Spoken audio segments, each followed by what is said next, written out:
Hello and welcome to my channel. I am talking about the beginning warm-ups for an ensemble and specifically how the bass is playing some of this stuff. All right, and I'm on the second page, and the second page is mostly about bowings. And so there's collé, détaché, I do some slurring, some spiccato, all that stuff. You can watch the other video because it's generic throughout all of the string playing.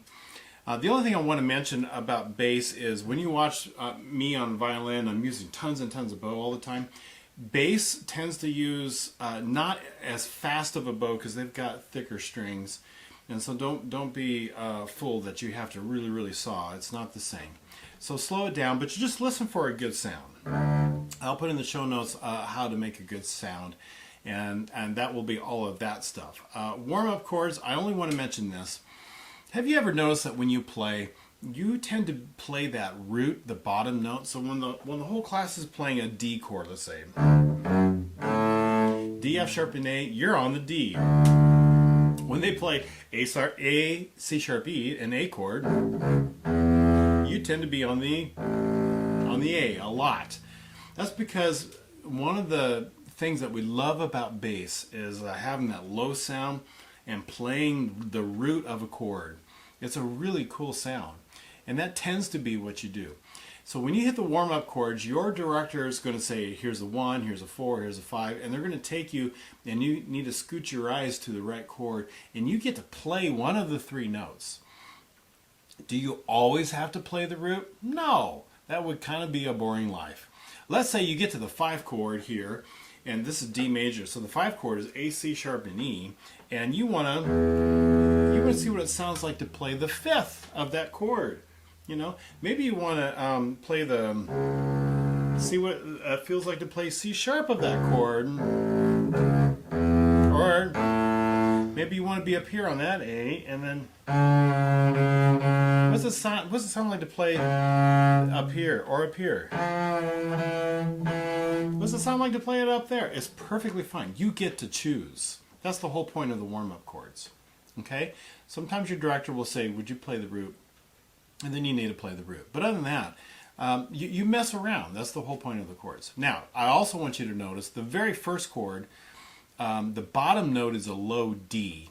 And you're thinking, I can't do that. My low note's an E. It's not D. And if you ever looked at a professional orchestra, you'll see the fancy basses. Sometimes there's 5 strings. They actually got a lower string. Or sometimes they have what's called an extension. A C extension. They got all this hardware up here. And they can play lower than that E. And my guess is you don't have all that fancy stuff, and so you can't. So here's the point. It's just a guideline. You don't have to... you're just using it as a, oh, it's a D, there's a root, so you're going to want to play that D, or maybe you want to work on a fingered D on the A string. Okay, so it's the D is not the low D, and I know that's out of most of your ranges.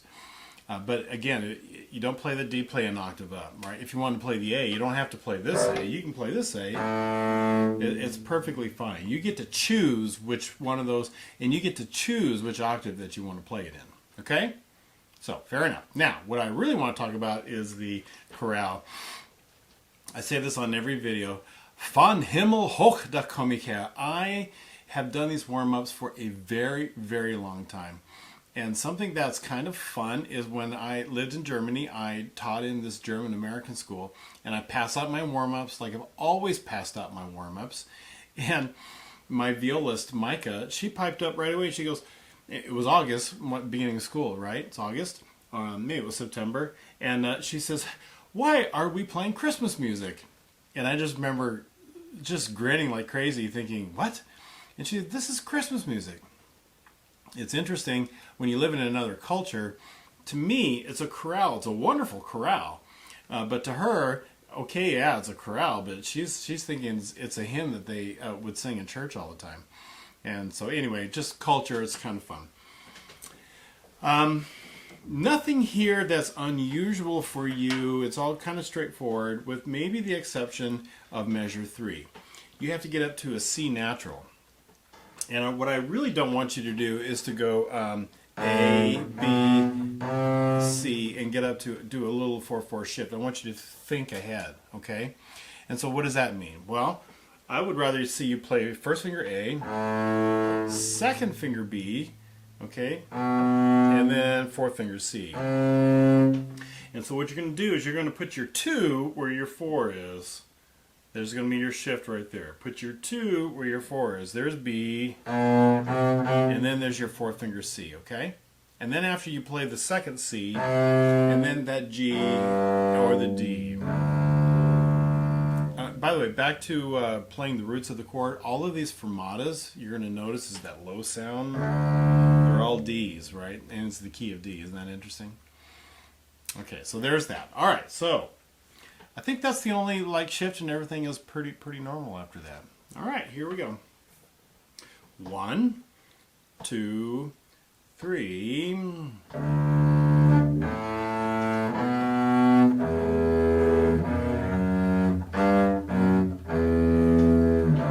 There's a fermata. You just hold it, and then your director will move you on.